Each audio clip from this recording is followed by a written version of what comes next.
What's up, YouTube? Welcome to PanFro Games. In today's video, we're going over the best solo builds to defeat the upcoming 7-star Dark Terra Feraligator Raid for Pokemon Scarlet and Violet. And of course, guys, don't forget to leave a like, subscribe if you're new. I really appreciate it. Consider supporting the channel by joining the Pan Fam by hitting that join channel member button below. So yes, these are going to be solo builds that you can do all by yourself offline. And real quick, we're just going to go over the Feraligator. It's going to have Dark Terra, it's going to have Sheer Force, so it's going to do extra damage with moves that have a secondary effect like Liquidation or Crunch or Ice Punch. It has a really good physical attack stat, good defenses, and it's going to be able to increase its speed with something like a Dragon Dance. And I do think the moveset for this Pokemon is going to be Liquidation, Crunch, Ice Punch, and then some sort of fourth coverage move, which could be Psychic Fangs for the fighting types.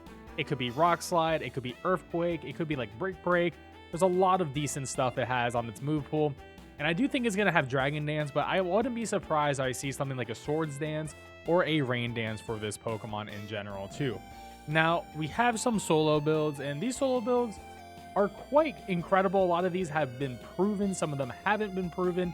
So we have a mix of some homebrew stuff and some mix of things I know perfectly work 100%. So we're going to go with the Malamar with the Terra Fighting, the Shell Bell. Max attack, max defense, adamant nature, and the ability contrary is necessary for this to even work. And what we're going to do is turn 1 skill swap.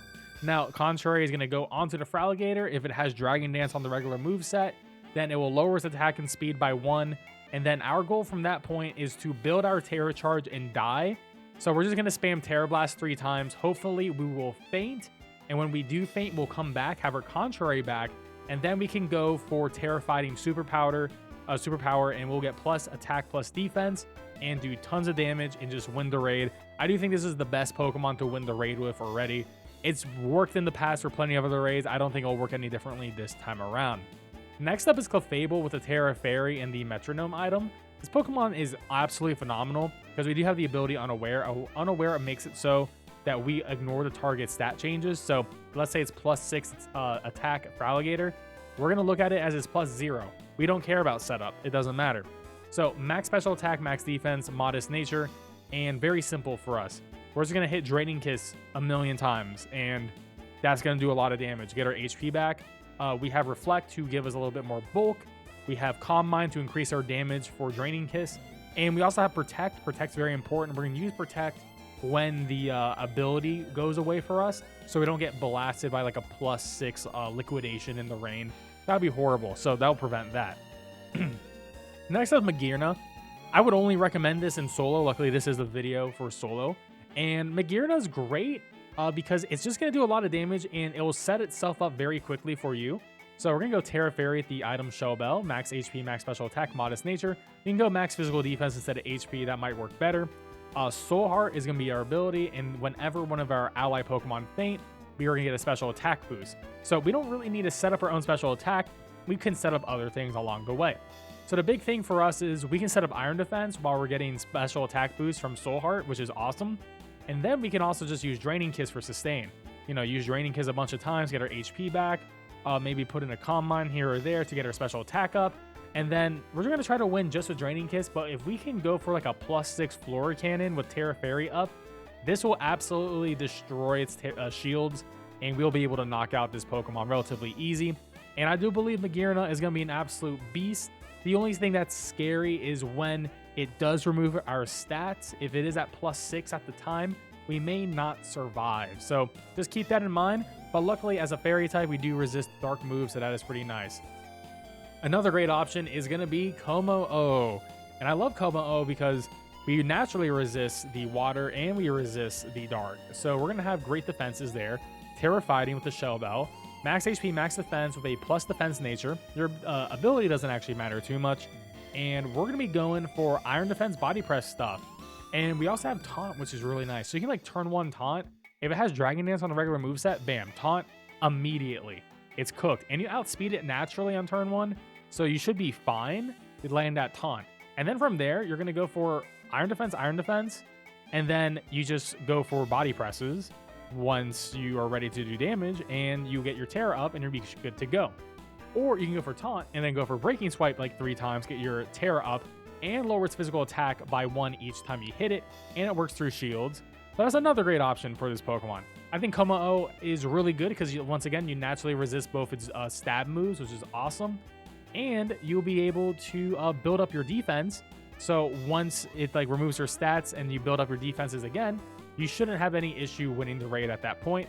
I do think Kommo-o will be a really solid option for this raid. Next up, a build that actually might work really well for the solo is Poliwrath with the Terra Fighting and the item Metronome.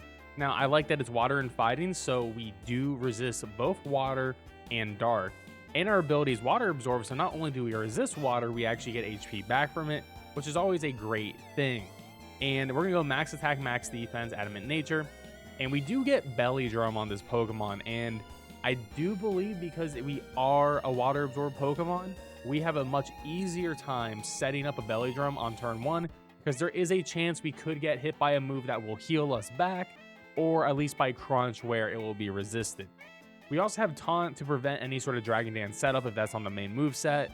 And when the belly drum, gets wiped away at some point after we start doing some drain punches, we can resort back to going to bulk ups to give us some a little bit defense, so we have a little bit of sustain later into the raid. And Draining Punch is going to be our main damage move here. With the item Metronome, it's going to keep on boosting the damage as long as we keep on doing this move in a row. So hopefully Poliwrath will be able to pull through for us, but I do believe this is going to be one of the stronger builds here. Now we have Chesnaught, and this should be Terra Fighting, so ignore the Terra Grass. This should be a Terra Fighting Chesnaught. And Chesnaught does resist water, does resist dark, and we're going to have the item Metronome. Max attack, max defense, adamant nature. Your ability doesn't really matter here.